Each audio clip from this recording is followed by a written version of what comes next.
Hey guys, today we are making churros with a homemade chocolate sauce that is perfect for dipping. I don't really have to explain this recipe to you. I'm sure you already know how epic these are. They are a little bit of a labor of love, but so incredibly worth the work. They've got that crispy, crunchy exterior, soft, doughy interior, the cinnamon sugar coating, and of course that chocolate sauce that is actually incredibly easy to make. Just a fair warning that these may have you happy dancing in your kitchen.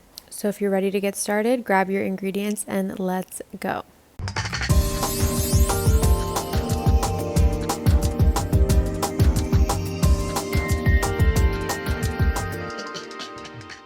So we're starting in a saucepan with our water. I'm using 1 1/4 cup. And then into the pot with that, we are adding 4 tablespoons of butter. I like to use unsalted because then we are also going in with a 1/2 teaspoon of salt and a tablespoon of white granulated sugar. If all you have is salted butter, just skip the salt and use that. Okay, so we're turning our heat up to medium high, and you don't really need to whisk this. The heat is just going to melt the butter naturally and dissolve the sugar, and the salt and everything is going to get incorporated while we bring this to a boil. Now, once it reaches a boil, we're going to go ahead and kill the heat, and then we are sifting flour into the pot. I'm using about 1 cup of all-purpose flour here, and I do think it's really important to sift it in so that you prevent having those clumps in the dough, because a successful choux pastry dough is smooth and creamy and silky. If you don't have a fancy sifting tool, just use a mesh strainer and just push the flour through it. And using a spatula, we're just going to mix this all together until a smooth, consistent dough forms. You shouldn't see any clumps of flour anymore, so just keep going until you have achieved that. I've tried doing this with like a wooden spoon and even a whisk, and I've just found that using a rubber spatula is the best method to get this done quickly without having to overwork the flour. Okay, and from there we are transferring this into our stand mixer. You can also use a hand mixer if that's all you have. And then we are going to beat this while we slowly pour in 3 beaten eggs. And I like to just add a little bit of eggs at a time, go really slow while the dough is mixing that all in together.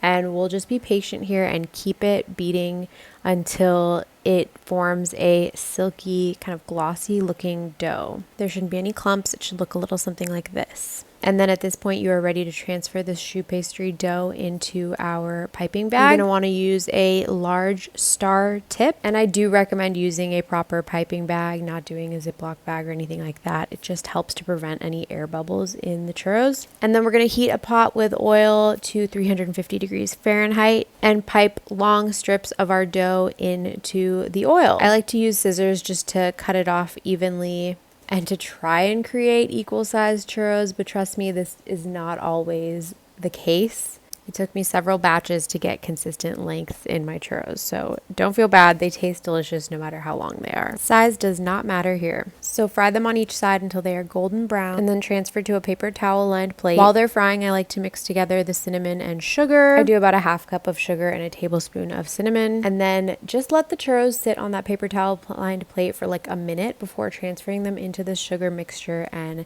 sprinkling sugar all over them, tossing them around to coat evenly all over with this mixture. And then we are on our last step. We are making our chocolate sauce. So you're going to warm the heavy cream and then just pour it over your chocolate chips, and just be super patient here while you are mixing this together, whisking it together.